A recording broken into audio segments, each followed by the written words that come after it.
Magandang gabi, Pilipinas. Bayan masayang ibinalita ni Pangulong Ferdinand R. Marcos Jr. na maayos na naipatutupad ng mga ospital ang Zero Balance Billing Program ng gobyerno. Personal na nag-inspeksyon ng Pangulo sa ilang government hospital para siguro hindi mahirap ang pag-avail ng Zero Balance Billing. Sa East Avenue Medical Center na binisita ng Pangulo kanina, mahigit sa 200 milyong piso na ang naburang hospital bill mula ng ipag-utos ng Pangulo sa kanyang State of the Nation Address ang mahigpit na pagpapatupad ng programa. Yan ang ulat ni Kenneth Pasyente. Nagtamo ng maraming bali sa katawan si John matapos maaksidente noong Hunyo. Sa halos 2 buwan niyang pananatili sa ospital para magpagamot, lumobo sa mahigit kalahating milyon ang kanyang hospital bill. Andun na po ako sa point na iniisip ko lagi gabi-gabi noon. Habang andito ako sa ospital, paano babayaran? Saan ko po kukunin yun?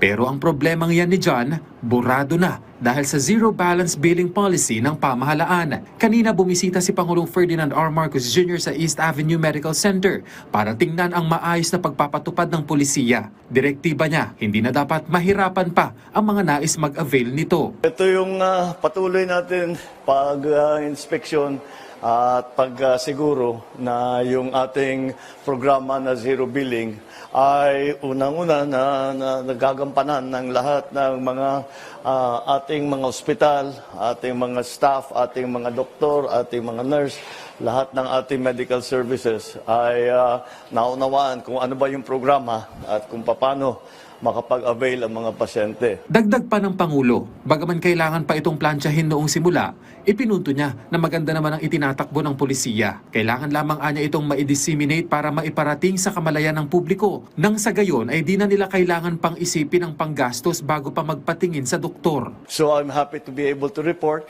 that the Zero Billing Program is proceeding well. Mabuti naman at malaking bagay dyan, kaya ikalat ninyo ito, word of mouth.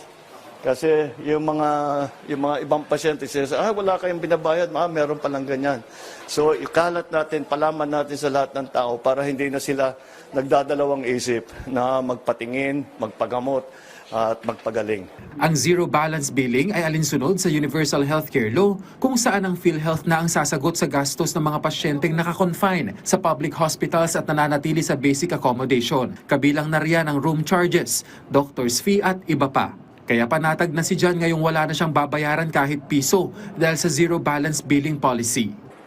Nung nalaman namin yung about po dun sa zero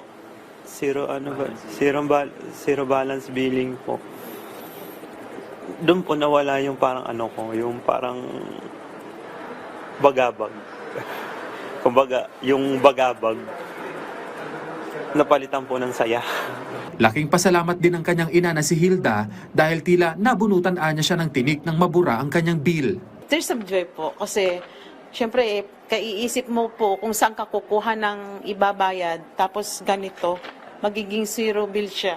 Yun po, talagang napakasaya po talaga namin. Nito lamang Hulyo matapos ang SONA ng Pangulo, umabot na sa mahigit 2,000 pasyente mula sa basic accommodation ang na-discharge at walang binayaran sa East Avenue Medical Center. Matapos makover ng Zero Balance Billing ang nasa mahigit 200 million pesos na hospital bill.